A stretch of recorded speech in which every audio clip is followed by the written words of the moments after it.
Are we starting already? I never know when podcasts start. Okay, I feel like to be fair, you will not know when he starts. We're done? What? Yeah. How'd I get naked? What? You're a hypnotist too? Damn right. I want to smoke? Yes, right. You just have the imprint of his cast on your inner thigh. Like, how did this happen? No. We're done and you're wearing it. Oh, no. All right, you guys ready? Oh, man, I thought we already started. I mean, are you guys ready to continue? Yeah. Thank you. Start your timer. Hey, Yeah. I'm just gonna hit start. I'm just gonna look bored the whole time. We're doing 20 minutes, tacked on to 20 minutes now.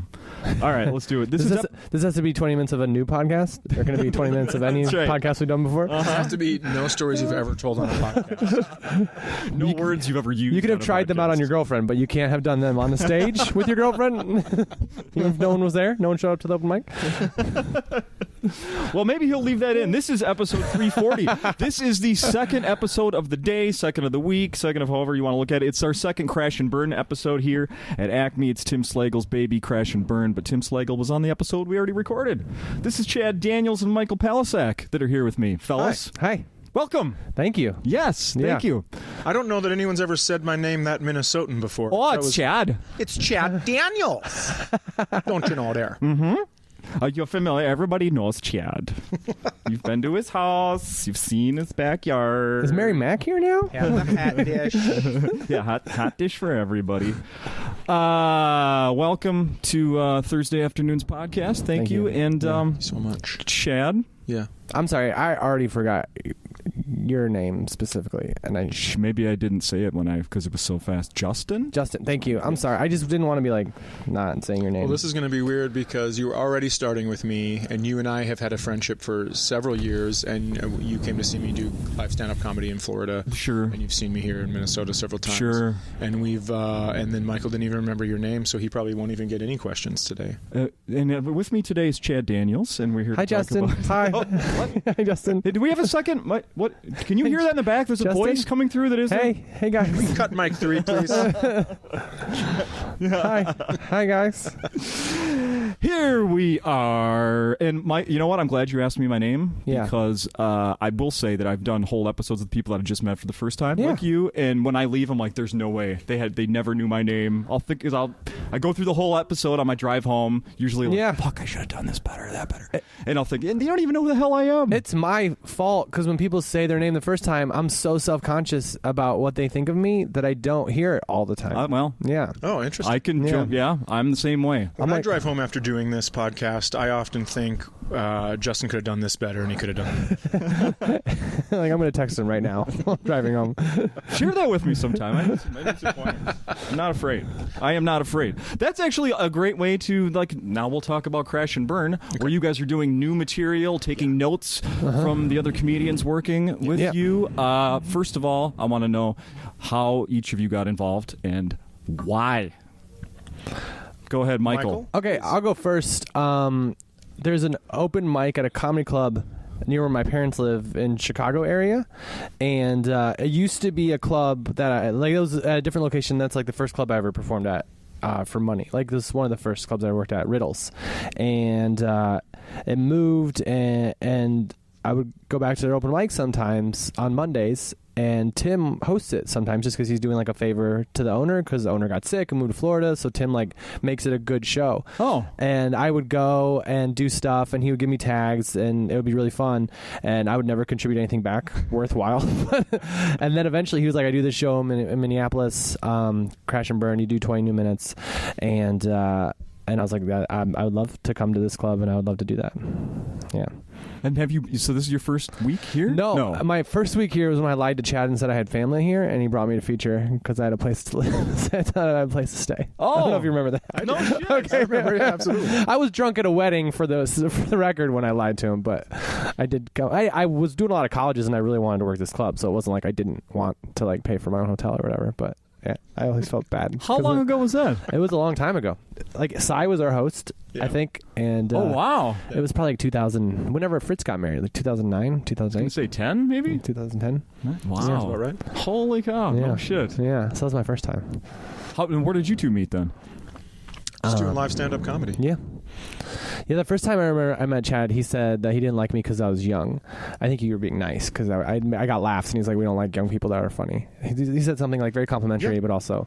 I mean, it's true. I don't like it, but that's also like... Good for you. Be successful.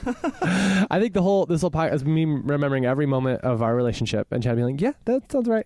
No, that doesn't sound right. That is right. Oh yeah, it was a Lucky 21. That's when I remember meeting Chad. That's remember my first time I saw Chad, and it was like a really good showcase. Really, it was like Chad and Greg Warren and John Roy was on it, and I was just like, that was like my first time ever doing something in front of people.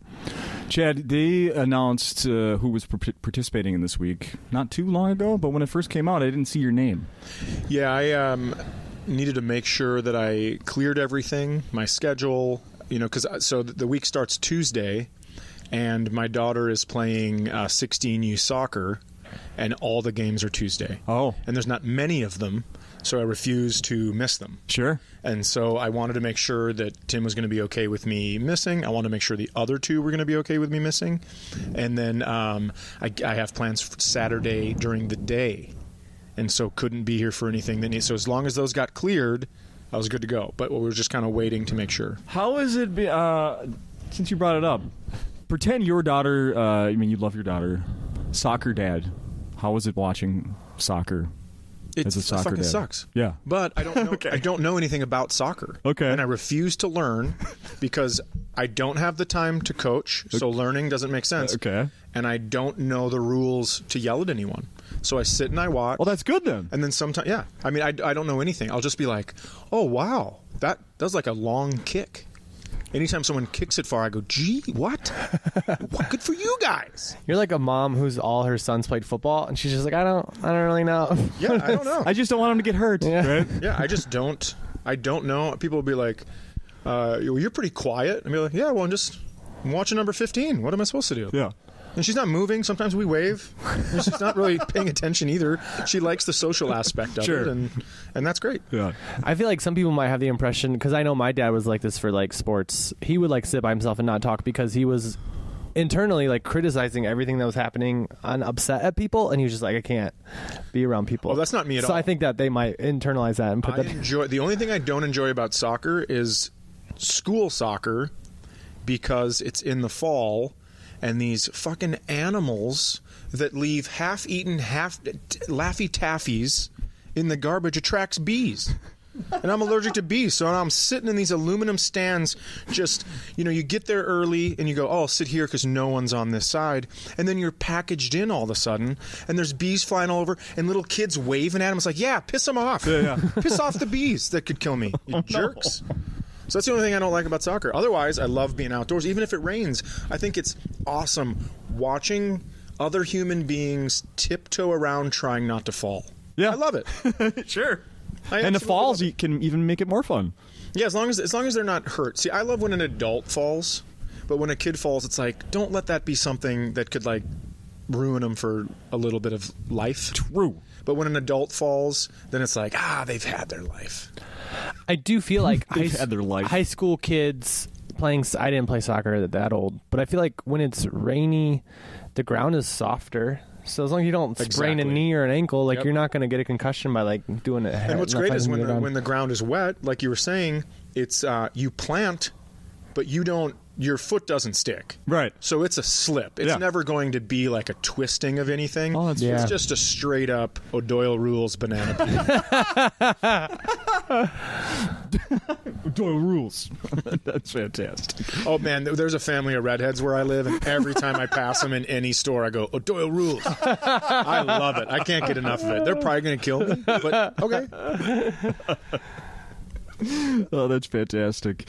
So I saw you briefly before you went on stage last night, Chad, and you had a notebook with some notes scribbled on it. You seemed where was your confidence level last night? You weren't here Tuesday for the first night, Michael. True. You were here Tuesday. I was here, and for the record, I'm fine that Chad that's good that you weren't here. Thank you. Now, last night, No, not like good for the show, but like you should. I would go to my daughter's soccer game too. last night I accidentally mentioned something that Michael was working on for this, just in passing, and I didn't try. So now I'm glad I know where everybody stands with their jokes, because now then that I'll be more conscious of, because I was kind of just riffing a little bit and trying to come up with lines on the fly and stuff.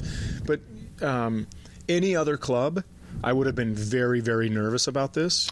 But for some reason, I think I've mentioned this on here before, where there is Acme has smelled the same for 20 years. Not bad, not good. It just like when you go in someone's house, you're like, oh, okay, this is their smell. For sure. But that's how Acme. And so at this stage, I'm so comfortable, and so it's just I had a lot of fun, and I wasn't like overconfident, except for one line I thought was going to be the best line of my set. Yes. And it got, maybe 3 people laughed.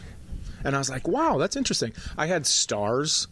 That's legit. You had stars next to it. Because I wrote everything down on the drive here. It takes me 3 hours to get here. And I wrote everything down on a legal pad on the drive. Yeah. And so it's like chicken scratch. And then I had a couple stories that I definitely wanted to tell, and a couple subjects I wanted to talk about. But, because I thought, everyone knows a guy that pretends to be feminist to try to get laid. Sure. Like, that's his move. So last night I go, their mating call is Gilmore Girls. And for some reason, I thought using that voice, because it almost sounds like Three Amigos. Look up here, look up here. So that's why I did that voice. And that's why I did that cadence. And you too. And everyone hated it. And that's okay. Gilmore Girls, I understand. It's a popular show. People like it. They don't want it to be a punchline, and maybe it's not funny, but I loved it. Did it take place in Minnesota? No, I don't think so. No. I didn't know if people took it personally because of that. The only reason my wife went... Hey, you're panicking. Look she at you. rewatched that whole show about a year ago. I can see it. I see it in your eyes. I love it. Okay, I love Thank Gilmore you. Girls. Lacey, and I don't know the character name, but I do know as much as it is not in Minnesota. Okay, cool. That's as much as I know. Okay. So you completely dropping that line, that joke? I don't know if I think I'm going to try to think of another mating call. Okay.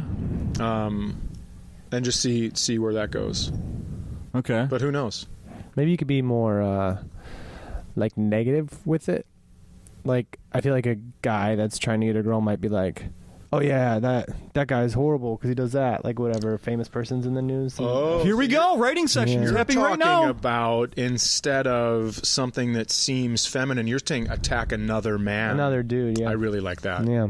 I really like that. Also, so my girlfriend came last night. She was here, and she told me when we were out last night, she said that why don't you write your jokes like Michael?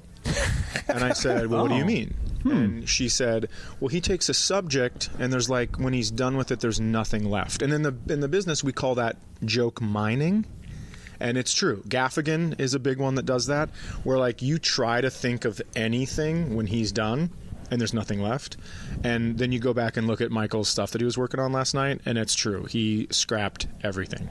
So it was kind of hard in the writing session afterwards, because you can give tags and stuff like that, but I don't think you're going to come up with extra ideas. Okay. So that's what I was doing. I came up with just some things that he said, and I go, we should try to think of some lists for it, maybe. That's great. That was it, because I couldn't. It's like once it's done, it's done. Oh, that's very nice of you. How long was the writing session for the 4 of you last night? I don't know. Just over an hour. Just over an hour. Yeah. So now, Michael, like what Chad was saying, he's comfortable with this club, and like, hey, maybe I'd be more nervous someplace else, but here, I know, I'm comfortable. Well, Michael's got family here, so he should be very comfortable. Yeah, Grandma never lets him feel bad. Spend time with some cousins, and surprised you took the hotel with the deal, because I thought you'd be staying with family. Yeah, I could have got a buyout, but they're renovating.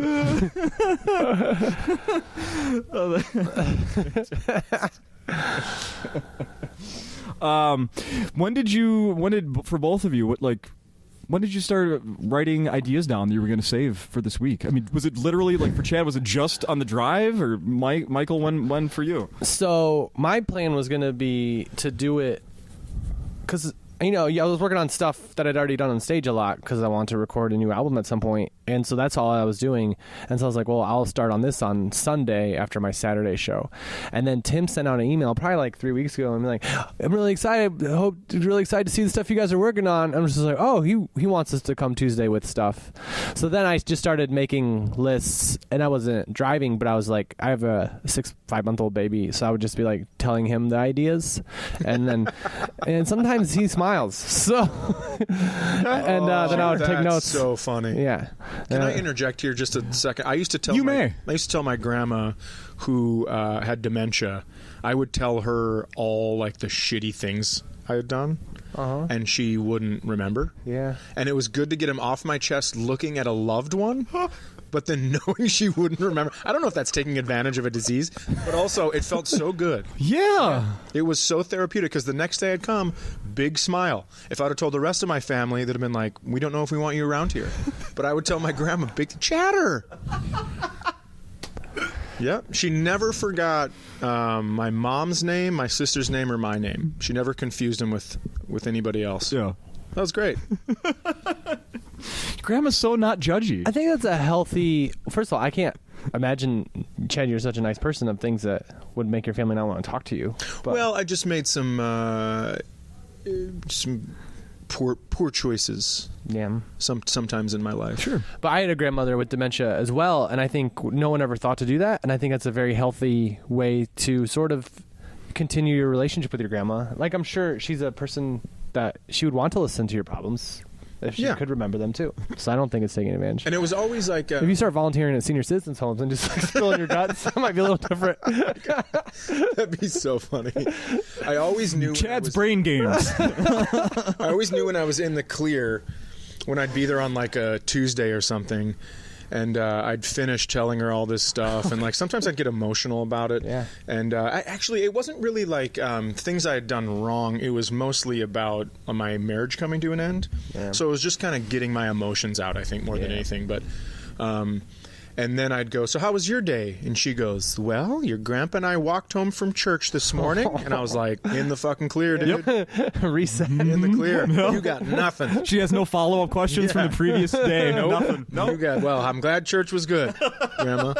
Well, here's what we did. Yep. Would she be sympathetic in the moment while she was like she heard the words? And I think she was just sitting kind of listening. She knew who I was and was listening to me, certainly. But then when you asked her a question, I think her big thing, and maybe same with your grandma, is they don't want you to know something's wrong. She's the matriarch, so she's hiding any kind of pain or conflict going on inside of her, and so she confidently would tell me her and my grandpa, who had been dead for 20 years, walked home from church.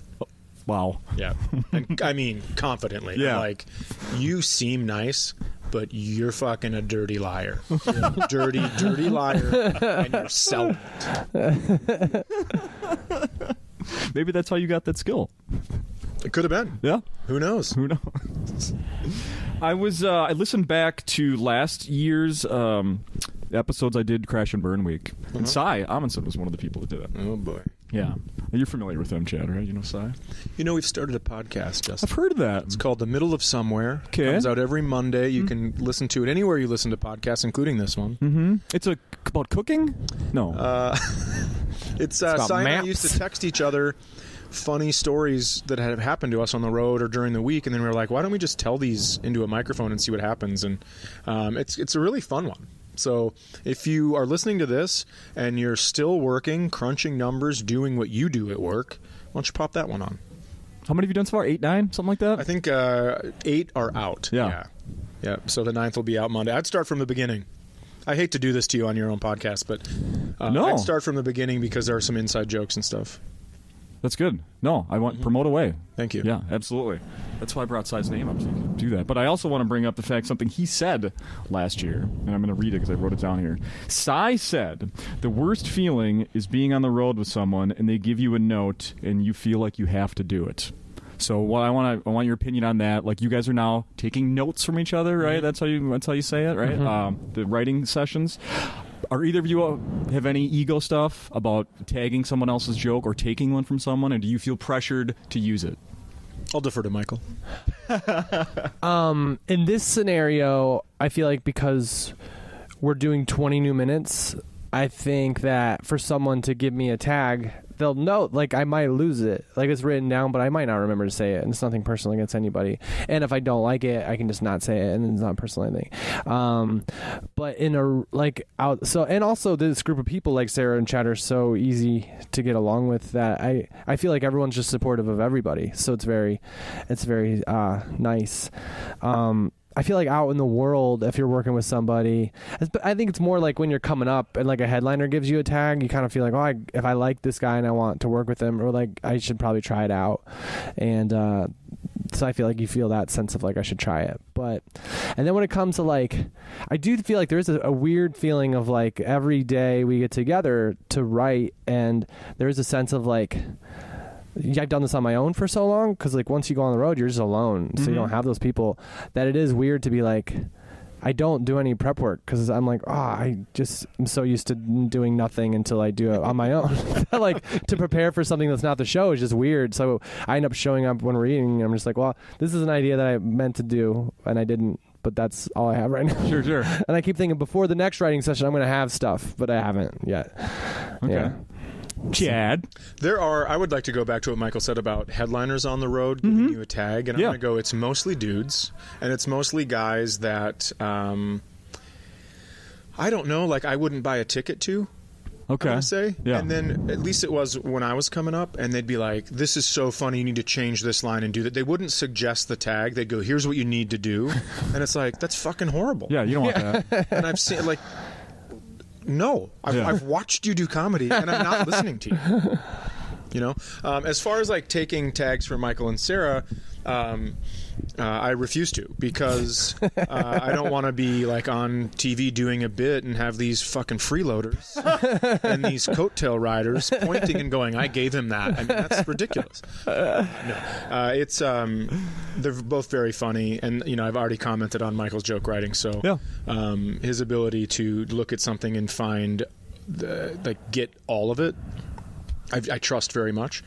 And so when I wrote every single thing down last night that anyone told me. Okay. Also, I made a deal with myself that if I wrote something down in the moment for someone else, I wasn't going to backpedal, and I was going to at least throw it out there, because sometimes you can throw out an idea and then it won't be good, but it'll spark something in one of the other three that will be good. Yeah. So I think when you're brainstorming, it is hard in front of comedians that you respect. It's hard to throw out what could be a really not funny idea. It's got to be. But brainstorming, you just have to stick to it. You just have to say, I'm going to do it. Yeah. Yeah, and when Chad said that was when I was like, well, I should probably say that one. Because like, I would be like, well, that's not funny. And then, if I made myself say it, then at least I'm giving them that. It's not about me being funny in the right. It's just about it could that be person helping us out. and everything. So right. Who knows what's going to come of it if you say it. And so, Chad, you were here just, in March, right? I wasn't here in March, I was. Did you hear your week at Acme? And like we talked about, I'd seen you before that, like in February or beginning of March, whatever it was, in Florida. So you just did a big tour. Yeah, your special is out now on Amazon. Yeah. We could go back to when you told me on the podcast that it was going to be called Dad Chaniels, and I didn't believe you until you said it 3 more times. And it sure is. That's right. And what is it like? So you're like, where are you right now? Like that tour's done. Now you got this week. What are you doing after? I'm just taking a break. The tour still ongoing. It's ongoing, but it's just a couple. It's like 4 weeks in the summer, because, like I said, my daughter's got the soccer games. My son's home from college. I know that people are like, you never have enough time to come to this city, and it's like, listen, I have limited time with my children left in the house. Yeah. My daughter, man, I took a last day of school picture of her, and I was like, didn't we just do this 2 weeks ago for the first day? What the hell's going on? I know. Which is strange, because winter in this fucking state seems like it lasts 9,000 years. So how could it be that I think winter was in between these two pictures, but they feel like 2 weeks apart? Time sucks shit. I don't get it. Yeah. But being a parent fucks with time. It goes so fast when it comes to those moments. And so summertime is a big one for me. I take it off and I don't bend. Okay. You know, I unfortunately agreed to go to a family wedding in July. No, not unfortunate that I agreed to it, but I agreed to it, and unfortunately now I'm like, I can't do it because my kids can't come, and I need to be home still. So yeah, so it's but the tour kind of trickles through summer and picks back up hard in September. Do you have to turn something off in your brain to like not go to the the jokes that you've been doing on a night like this week? No, because I think I've had a 2-week break already. Oh, you have? I think that helped a ton. Oh, I because bet. if I had to dig deep down and remember my actual act, I don't know that I could do it right. Okay. So I'm going to have to listen before I go back on the road to do that hour. I'm going to have to listen to it a couple times. I think. Okay. Yeah. Okay. And how? I listened to another podcast you did in the last couple months, Michael, cool. the other day, Thanks, Justin. and you said something on there about What podcast was it? People are dying to know, Justin. It was. I'm not gonna say. Yeah. I'll Okay. tell you guys. I wasn't too impressed with the. I wasn't too impressed with it. I'll Yeah. just say that. I don't get on the good ones yet. Oh boy, Yeah, we've got some pod drama. Pod drama. But the guest was great. Oh, thank you. Yeah, Absolutely, I'd the agree guest with was that fantastic. without even hearing it.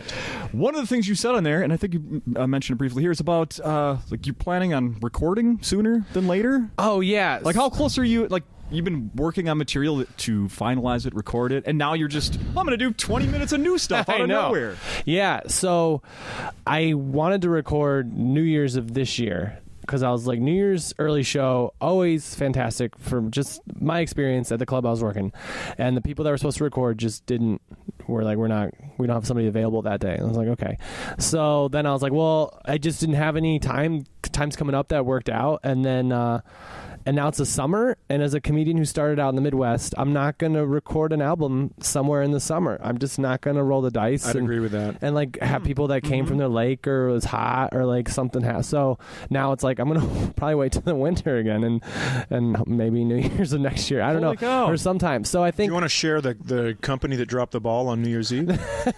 I'm not going to throw them under the bus because we weren't officially signed yet. Like I didn't have like a deal. I was just to my managers like, this would be a really good time because it's perfect. And he was just like, well, no one's available that day. And I was like, well, it's a comedy day. Like, that's the biggest comedy sure day. is a comedy day. Yeah. And I did the show, and I was like, "Oh, this has been so." But whatever. I'm moving on to what. So that being said, last week I did the whole thing that I wanted to do, and I was like, "This is ready."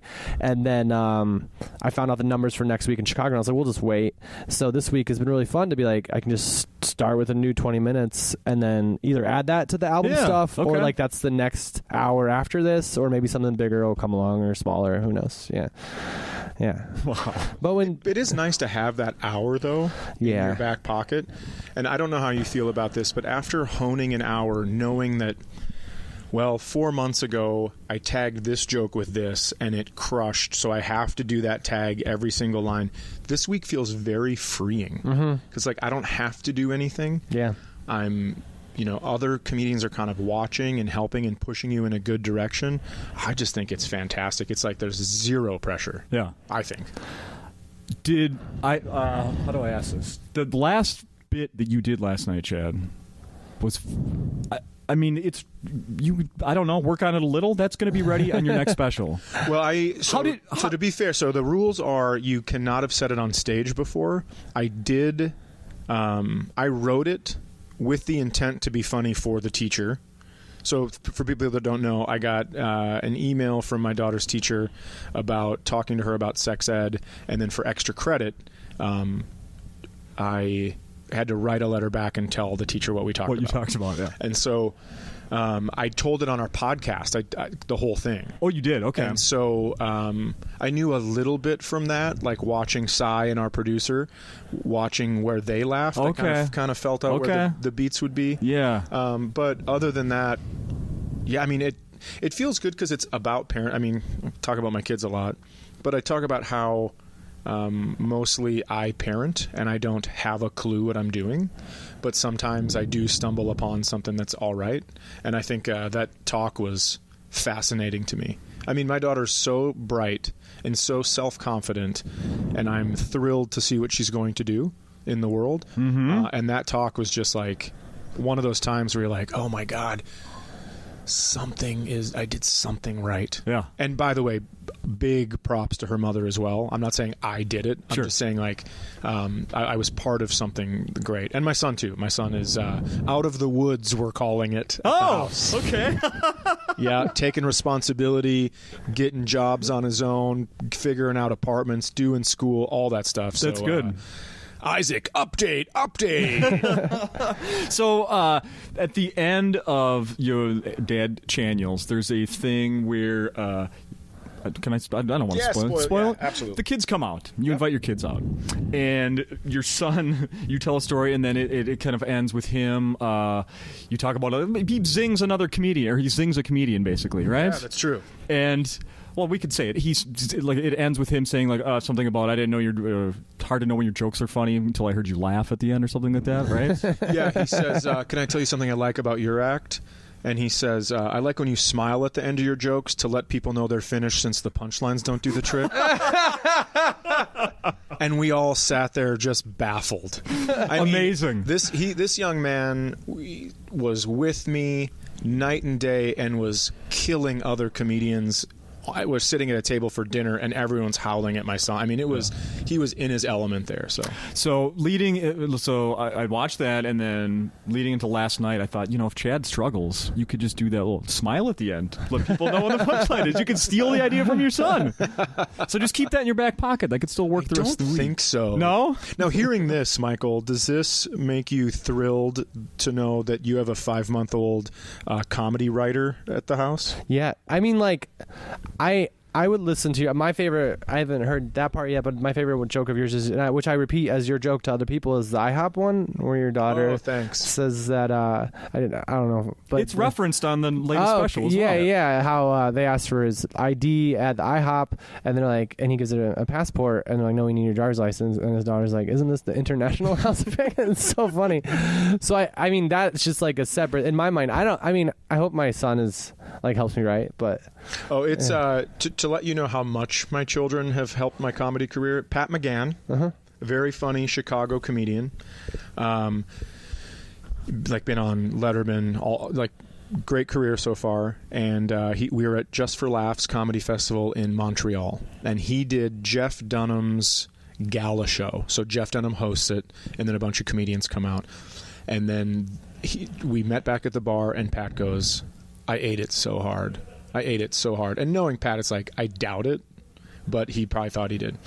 So the next night, I'm hosting a show that Pat's on, and I do my set, do some stuff with the kids, blah, blah, blah. And I go, your next comedian is a good friend of mine, and he ate shit so hard last night at the Jeff Dunham gala that they're scrapping it. They're not going to air any of it, and he's basically ruined several comedy careers by being so not funny. And then he comes up on stage and he goes, keep it going for Chad Daniels, everybody. Aren't his kids funny? And I hadn't even made it to the back of the room yet, and I folded with laughter, like hands on knees. Yes. And then there's a guy like right next to me, pats me on the back like he's burping a baby or something. It was great. I bet your kids like that story too. Oh, they absolutely. Do you think that either of your kids would want to do something comedy related as they get older? I don't know. I'm not sure. I mean, my son is a great public speaker. I couldn't believe in 3rd grade he was the narrator in a play. Yeah. And he stood up at the podium, hands on the podium, speaking out to the crowd, like perfect tone, everything. I was like, what the fuck's going on? And then he was in a play once, killed it. Comedic, got a bunch of laughs, and the director came up to me after and goes, well, thanks for helping Isaac kind of rewrite the script. I go, I didn't even know he was in a play, for Christ's sake. Nice. He did it all by himself. So I don't think I don't know if he would want to. He does tease me all the time. He goes, I can't wait till I'm a comedian so I can tell a bunch of embarrassing stories about you. So he can do that without being a comedian. I think so. Yeah. It could be like a comedy version of A Star Is Born where you take him out and then all of a sudden he's taking you out and you get really drunk. You stole my voice. You stole my voice. So you don't feel, Michael, that kids ruin comedy? No, I mean, I feel like since I've had it, but before I had a baby, I would have to be like, oh, I'm going to write this time in this place and have a note. But then once I had a baby, I was like, well, that's gone. So I would just talk everything to my child. That's literally what I did for like a month. And it was a great way to write. So I've only gained things. Well, it's also what a bonding experience because you're sitting there talking, your voice, recognizing your voice, all of this great stuff. So I think it's perfect. Yeah. I think it would be incredible if it's a son. Right? Yeah, Jack. If Jack's first words are like one of your punchlines. That would be really right. Good. Yeah. Or like a criticism of my act, like when you laugh at me. What if it's not funny? A fake laugh.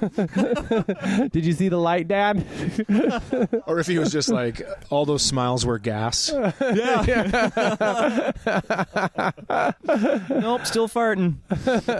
How long do you think you went last night, Chad, up on stage here? I'm going to guess 23-ish, 24. 24? Okay. How long was it? I don't know, but I saw the red lights. I saw the light, and you went longer. I know that. Yeah, I did. I tried one more story. Yeah. Okay. I tried the health class story. So you always had that in your back pocket. They're like, all right, at least I. Well, I had a list of stories that I wanted to try that I like told my mom or whatever. And she was like, "No, that's funny. Is that gonna okay?" That's great. My mom never says anything's funny. She'll just be like, "That's cute." I could say a thing that I'm going to say on Letterman. She's like, "That's cute." Well, that's cute. Well, excuse me, I have to go to the cutity club. And if someone says nice about something to my dad, he'll be like, "Well, he has fun." And they're very supportive people. Very cute and fun. Wow. At least you can translate it. Yeah, exactly. That's good for your ego, at least. Wow. What else should we talk about here? You're the fucking host. What are you asking us for? My Comcast payment is due later today. I just got a reminder. Okay. Let's talk about that. No, before we started recording, Michael asked me about the brace I'm wearing on my hand. I did a really lame thing. I got a fractured bone in my arm, softball, dumb injury.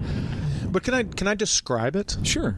So it looks plasticky. Yeah. It looks a bit like the texture of a fruit roll-up.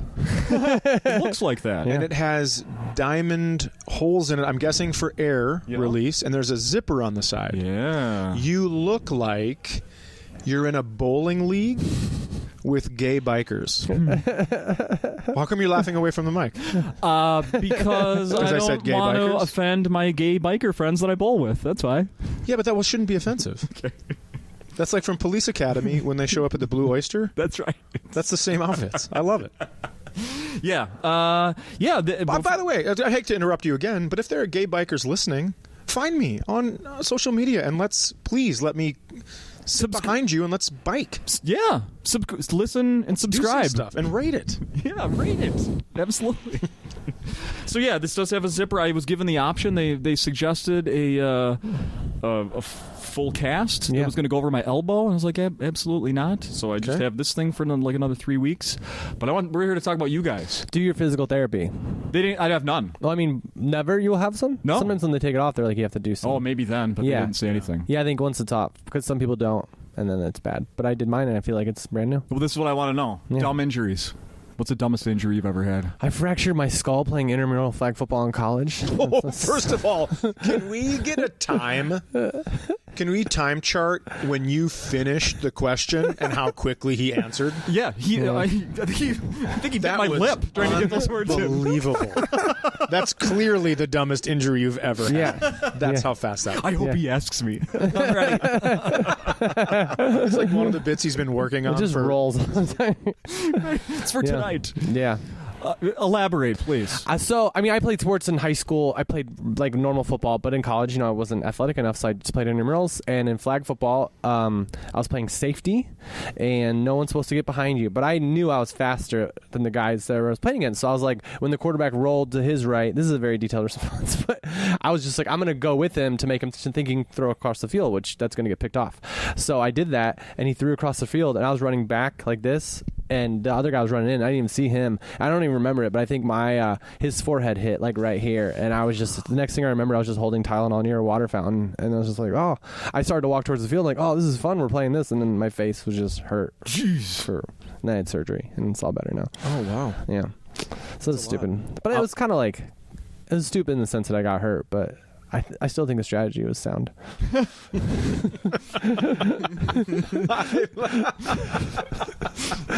He's taking pride in that. I know. My brother was like, that "Your head's is got to be on a so swivel." I was like, funny. "You're right," but So funny. I still baited him. Like Freaking Deion Sanders out there. Yeah. Nice. Well, clearly you weren't behind him because your head's hit. No, you're right. I did let him behind me, but I was where the ball was for sure. Oh, nice. Yeah, Well, that's good. because my head hit him. Ball hawker. There you Yeah, go. yeah. Chad, anything? I've never been injured. I'm a natural athlete. Oh! That's Yeah, great. I Well- just I've avoided injury up to this point. It's probably coming then. I hope so. No. Let's predict what it'll be then. I sprained my ankle real bad playing noon basketball down at Gustavus Adolphus, which is in St. Peter. I've been there. You did a I had one of my best college shows in my career at Gustavus they're very Adolphus. nice. Yeah, there's a little coffee shop. Well, they laugh because they think we'd better get something out of this $30,000 a year tuition. It sends them to heaven, actually. Also, I feel like I've had, not to step on your thing, but I feel like Lutheran colleges are the best comedy audiences for what Sure. I've seen for me. Yeah. Well, because they're chill. The Lutheran religion, they're the first ones to go fucking Vikings right after church. So I think that helps a lot. And they're like one of the first rebels of the church. So I feel like Yeah. if you go a little off, they're like, yeah. I mean, Martin Luther, he said, if you get me out of this storm, I will denounce what I am now and I will start a new religion. And that's the exact same thing as if you help me through this, I'll never drink again. Yeah. Yeah. That's basically the Lutheran religion. A lot of Minnesotans is relate to founded on making a deal. Promise I'll never do this again. That's hilarious. So I sprained my ankle playing there. No. And didn't know what was. So it was the first bombing of shock and awe, the first time we went into Iraq. And so I remember it was my first headline gig at a Funny Bone Club. It was in Sioux Falls, South Dakota. So I drove there with my left foot because it was my right ankle, and I was in so much pain. And I got there and I had to sit on the stool, and that's when I realized maybe you should write some jokes. I did this show from a stool, and I thought maybe you should write some jokes where you don't need to move. Boy band, because I was like the boy band of comedy where I was just like jumping around. Okay. Sure. And that was the greatest thing that could have happened to me because it made me focus on the words instead of the actions. But I remember I iced it that night because it hurt so bad. Cut to 6 months later, it's still black and blue. When I go pee at night, I have to put my foot up on the back of a toilet seat because it was throbbing so Oh, badly. gosh. I went to 6 emergency rooms, including Houston and Denver, just all over the United States. No one could figure out what it was. They all tested me for the same shit. I go to an athletic doctor. He can't figure it out. So I'm sitting there waiting for the guy to come back in and just wrap my foot back up. Yeah. The custodian comes in to change the waste paper basket, and he goes, "Oh, frostbite, huh? That sucks. I had that once." Oh, wow. And I was like, "What?" And he goes, "Well, that's frostbite." And I go, "Sure is, because now I remember for the first time ever that I fell asleep with ice on my foot during shock and awe, for fuck's sake." I was so mad. Wow. But thank God that dude came in because Yeah. no one would have ever figured. And once we figured it out, the black and blue went away in like a month. I just had to make sure circulation was getting in there. I'm lucky I didn't have to cut my foot off. That's how dumb I am. You can frostbite your foot ing it. I didn't know that. Yeah, absolutely. If you fall asleep. Yeah. Wow. I fell asleep with it on there. Jesus. Wow. That's what I'm saying. What a smart janitor. Was it like the Matt Damon? You should work here. When I walked out, he was just working on a whiteboard. He just Oh, does I that don't everywhere. work here. Oh my God, that's so funny. Yeah. Fucking janitor. I'm very thankful for that guy. Yeah. Clearly. Yeah. Yeah, absolutely. Well, now all of us listening also know that. Like if I ever Right. have skin that's black and blue Yep. for a long time. Frostbite, man. I just wish those emergency room doctors would have taken Yeah. the frostbite class. Yeah. I got checked for major blood clots all over my body, scanned. They didn't have time for that continuing education I class. feel like someone should put that together. Like that guy should, because icing your foot could lead to frostbite. That's what people do when they get ankles. I feel like that should be. Now people should know that. Yep, Man, I think so. call your doctor friends. 15 minutes on, 15 minutes off. Yep. 2 Fs. Off. Take it off. Anything else that we should be mentioning you guys are working on, like on the side or anything? Scripts, TV, anything? I wrote a short that's out there now. People want to watch. Okay. It's on my website. It's about a guy who is dating a girl, and she stops responding to his texts, so he thinks that she's been kidnapped or murdered. But then he runs into her and realizes that she just ghosted him. So that's on my website. If you What's your wanna watch website? it. It's michaelpalascak.com. Great. Yeah. SCAK. I'm going to watch that. Yeah. Chad. Thanks, Chad. Nothing. Nothing. I have absolutely nothing. You have the relatively brand new Amazon special. Yep. Yep. But I'm taking off the summer, and I'm working on 20 new minutes here, just really to come down, have some beer, and pal around with some guys. Yeah. Michael, I have one more question for you. Yeah. Worst way your last name has been mispronounced? Like on purpose or by accident? By accident. By accident. I feel like it's usually a blend of like a missed syllable plus added letters. Like it's usually like Palascak kick shit. Like I grew up in rural Indiana, so when you go play baseball, they have announcers, and people don't have my name or names that look like that. There aren't a lot of Slovaks in rural, so they would just say all versions of that. Yeah, Slovak. Okay. Slovak is the last name. Yeah. Mine was Daniels earlier on in the episode. Wait, was that a mispronunciation? I'm sorry. It sure seems like. Well, we'll end here, and I'll check my phonetics as soon as we're done. And after you check your phonetics, please don't forget to pay your Comcast bill. That is due today. I don't even know why they send me it. I have it on auto pay. I don't even know why they're sending me that. Why are you yelling at me? Maybe you should consider Spectrum or Time Warner. They don't have that here. Spectrum? Is that a Charter? Do they have Charter? Yeah. That's what Spectrum is. Oh, okay. That's what I have. Because you can get baseball. Baseball. In LA, you don't get baseball if you don't have Spectrum. I just wanted to say good luck, Michael, with your recording. Thank you. When that happens, Thanks, good Chad. luck with your baby. Thank you. Good luck with the short that just was out on your website, michaelpalascak.com. Thanks, Chad. And I'd like to say good luck to Justin in to you and your team in the bowling league. Thank you very much. You're welcome. I want to we all say appreciate that. good luck to all of your podcasts. Now I have something to listen to when I drive. I'll download them. From episode 1. No. Yours and his. I mean, I hope you're just talking to both of us? Well, Justin's... You don't want to start at number 1 with Well, him. We're on no, episode but like- 340. Hey, let me say, do not go back to the first ones of this. God, no. The audio quality was not good. The me, not good. No. Do not go back to the early episodes of this. No. Oh, no. Okay. And I can say that because this is 340. Oh, okay. Yeah. Plenty to I'm choose not on the from. road that much. Yeah. Yeah. How much time do you have to catch up? Fine. Guys, thank you. Thank you. I'm going to do my best to come back Saturday so I can hear nice. how things are polished. I know I give you a lot of shit, but I always enjoy being here. I love how you prepare and ask questions. It's a treat. Yeah, this has been my favorite podcast that I've done on a club weekend, like at a club. I appreciate that. Yeah. I'm not good at taking compliments, so thank you. Yeah, you're welcome. Appreciate that. All right, we done.